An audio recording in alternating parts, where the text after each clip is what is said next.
السلام عليكم، يا رب تكونوا بخير. النهاردة في الفيديو الوصفة سهلة جدا وبسيطة وكمان سريعة، وكمان من بواقي التلاجة. يعني لو عندك كده اي بواقي في التلاجة من بواقي الاكل حضريها واعملي بقى بيها البيتزا التحفة دي بمقادير سهلة جدا وبسيطة وبجد مظبوطة جدا. تابعي بقى معايا الفيديو للاخر وما تنسيش اللايك. اول حاجة بقى هنجهز العجينة او هنحضر معانا عجينة البيتزا. جبت كوبايتين من الدقيق، حطيت عليهم معلقة صغيرة من الخميرة، وحطيت عليها معلقة كبيرة من اللبن البودرة أو الحليب البودرة، وطبعا ده حسب ما تحبي، يعني مش أساسي في الوصفة، بس بيدي طبعا للمعجنات طعم حلو قوي. حطيت كمان معلقة كبيرة من السكر ومعلقتين كبار من الزيت.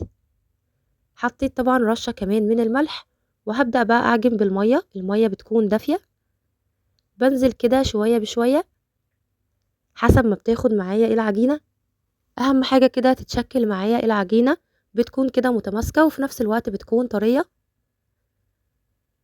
هبدأ بقى احط كده شوية بشوية، واخدت معايا كده حوالي كوباية من المية لحد ما بقت معايا العجينة بالشكل ده زي ما احنا شايفين كده.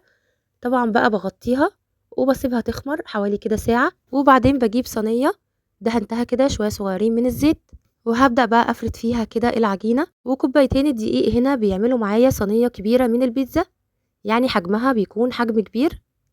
بفردها زي ما احنا شايفين كده. وطبقة البيتزا كده كل ما بتبقى رقيقة معانا او رفيعة كده بتبقى طبعا احسن بكتير، لانها طبعا فيها خميرة وهيتضاعف حجمها.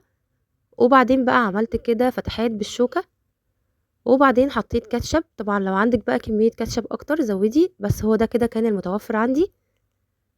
وبعدين حطيت شوية من الجبنة التركي او الرومي، وحطيت كمان قطع من الفراخ كنت مجمعاها كده من بواقي. حطيت عليها كمان بصل وفلفل، وكنت مجهزاها كده لحشوة اي حاجة، يعني زي البيتزا كده او المكرونة البشاميل. كنت مجهزاها كده ومضاعفة الكمية بيها. وبعدين بقى هحط شوية من الجبن وشوية جبنة موتزاريلا فوق الوش. وطبعا هو ده كده اللي كان متوفر عندي. ضفت كمان شوية صغيرين كده من الزيتون، ودخلتها بقى الفرن على درجة حرارة عالية لحد كده ما بتاخد لون معانا من تحت زي ما احنا شايفين كده. وبعدين بنشغل عليها الشواية لو حابين. وده كده شكل البيتزا معانا زي ما احنا شايفين كده، بجد طرية جدا والعجينة مظبوطة جدا وسهلة كمان وبسيطة، ما اخدتش وقت معانا خالص. يعني بجد اسرع غدا ممكن تحضريه او عشاء طبعا، اوفر بكتير لو اشتريتيها جاهزة من بره. وطبعا الحجم ما شاء الله زي ما احنا شايفين حجمها بجد كبير، وطعم بجد تحفة ما شاء الله. لو جربتيها بجد هتعتمديها على طول بالطريقة دي. اتمنى يكون الفيديو عجبكم وتكون الوصفة سهلة وبسيطة وتجربوها ان شاء الله. ما تنسوش لايك للفيديو واشتركوا في القناة وفعلوا الجرس عشان يوصلكم اشعار باي فيديو جديد، واستنوني في فيديوهات جديدة ان شاء الله، وصفات جديدة، واسيبكم في رعاية الله. سلام عليكم.